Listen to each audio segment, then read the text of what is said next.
Agad siyang umapak ng malakas sa lupa, ang konkreto sa ilalim ng mga paa niya ay nabitak sa lakas habang niligtas niya ang bata na parang isang kidlat.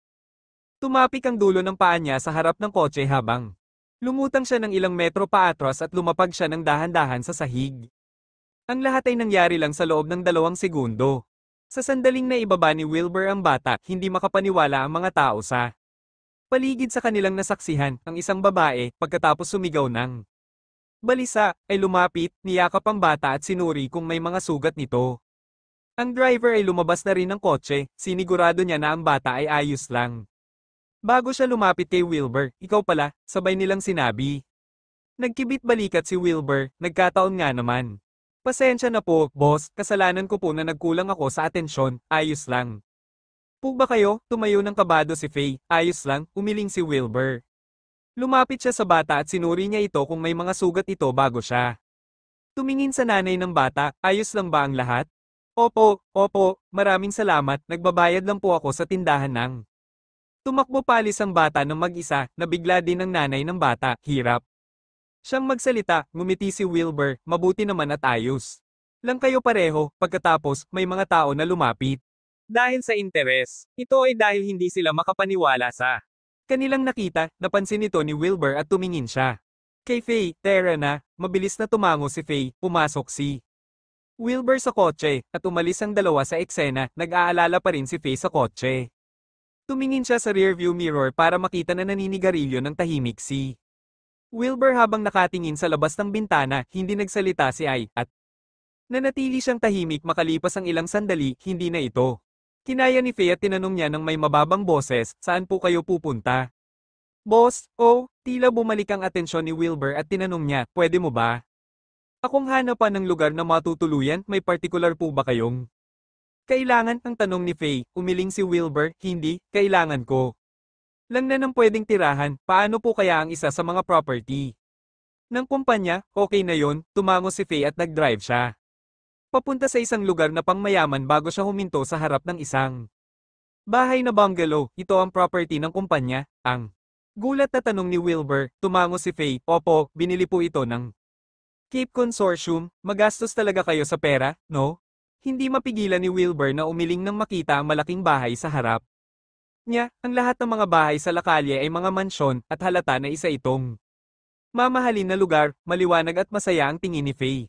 At sinabi niya, pumasok po kayo, boss, sumunod si Wilbur kay Faye papunta sa loob ng bungalow, ang sala pa lang ay 200 square meters na, kasama na ang high-end furniture at artistic interior design, hindi na masama, hindi mapigilan na. Sabihin ni Wilbur, dinala ni Faye si Wilbur sa sofa at pinagsilbihan niya ito ng isang tasa ng kape, uminom si Wilbur bago kumunat ang noo niya, pwede ba akong humingi ng tsa na lang? Okay po, boss, mabilis na gumawa ng tsa si Ivan bago niya ito dinala kay Peter, tumingin sa paligid si Wilbur at sinabi niya, bakit binili ng kumpanya ang bahay na ito?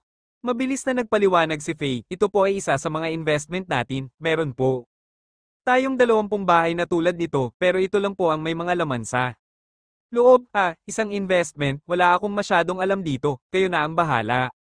Dito, ang sabi ni Wilbur pagkatapos uminom ng tsaa. Eleganteng umupo si Faye sa tabi ni Wilbur at sinabi niya ng may mababang boses, ang lugar po na ito ay may mataas na investment value, ang presyo po ay tumaas ng 10% simula nang mag-invest tayo. Hindi na mas na, tumango si Wilbur, nagpatuloy si Faye, ang kumpanya po ay nilagyan ng laman ng bahay na ito upang tuluyan ng mga importanteng bisita, pero madalas po ay nakatira din ako dito, tumingin si Faye kay Wilbur habang sinabi niya ito, tila walang pakialam si Wilbur habang tumango siya, multi-purpose, maganda ito, nakahinga na rin ng maluwag si Faye. Ano po ang gusto niyong kainin, boss? Disente po ako sa pagluluto. Ayos lang ang kahit ano, pwede ako kumain ng kahit ano, ngumiti ng maliit. Si Wilbur, ngumiti si Faye, gagawa na lang po pala. Ako ng pasta para sa inyo, tumango si Wilbur, at umakyat si Faye. Pumasok si Faye ng kwarto niya sa second floor at nilagay niya ang kamay niya sa dibdib niya, malakas ang tibok ng puso niya sa sandaling ito. Siya ba ang pinakaswerteng babae sa mundo? Hindi siya makapaniwala, titira siya. Kasama ang boss niya, binibigyan ba siya ng boss niya ng isang pagkakataon? Pagkatapos huminahon, huminga siya ng malalim at binuksan niya ang aparador. Sa huli, nagsuot siya ng isang nightgown. Ang nightgown ay wala masyadong ipinapakita na balat, ngunit merong nakikita na konti kapag kumikilos siya. Ito ay isang nakakaakit na piraso ng damit. Pagkatapos suriin ang sarili niya sa salamin, kinagat ni Faye ang labi niya at bumaba siya. Binati niya ng kalmado si Wilbur sa tahimik na sala at pumunta siya sa kusina. Transparent talaga ang kusina, at makikita ang lahat ng ginagawa doon. Mula sa sala, nagsimula ng magtrabaho si Faye sa kusina. Hinugasan at hiniwa niya ang mga sangkap. Nakita ni Wilbur ang likod ni Faye mula sa glass panel, at ngumiti siya. Maliit. Hindi nagtagal, lumabas si Faye na may dalang isang plato ng pasta at nilagay niya ito sa harap ni Wilbur. Habang yumuko siya, ang nalinaw na tanawin ng dibdib niya ay makikita sa harap ni Wilbur. Sa sandaling yun, biglang sinabi ni Wilbur, may isang bagay dito. Pagkatapos ay inabot niya ang dibdib ni Faye. Abangan ang susunod.